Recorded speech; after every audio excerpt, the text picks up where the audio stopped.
ישראל.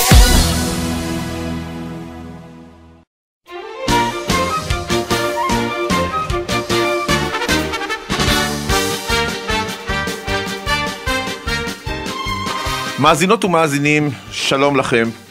אנחנו מתקרבים לחג מתן תורתנו, חג השבועות, חגם של הגרים יאמרו.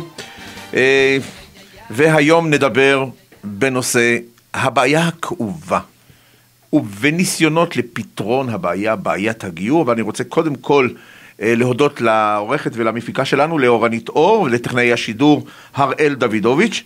וברוח הימים הללו, ברוח ההכנה לקראת מתן התורה, אני חושב אפתח באיזשהו ציטוט שקראתי מדבריו של מי שהיה בזמנו שר המשפטים של מדינת ישראל, מר יעקב נאמן, שהתבטא בכנס במכללת שערי משפט באחת ההזדמנויות, והוא אמר כי משבר הגיור המאיים עלינו הוא חמור אפילו מהאיום האיראני, והוא מאיים על קיום המדינה היהודית ועל שלמותה.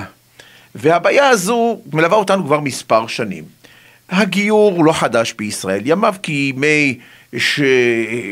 כימי שנות דור, אלפי שנות דור, מזמן דוד המלך. הגיורת המפורסמת שלנו, רות המואביה, אימה של מלכות, שאמרה והקריבה את עצמה ואמרה, עמך עמי אלוקייך אלוקיי, באשר תלכי אלך, באשר תמותי אמות ושם אקבר, שהפכה להיות לסמל.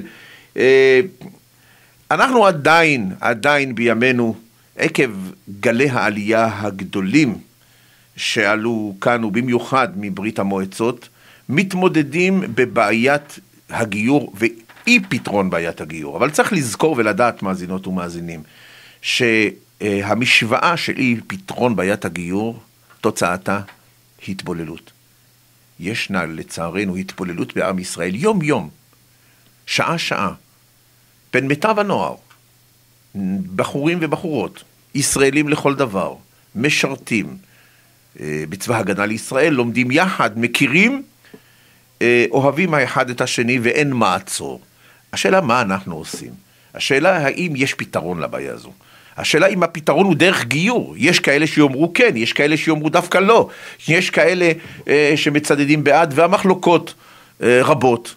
אנחנו נדבר עם מספר אישים שידועים ומפורסמים כמי שעוסקים בתחום הזה, ואולי התוכנית הזאת תתרום משהו להבנת העניין ולתודעה הציבורית שלו. תודה.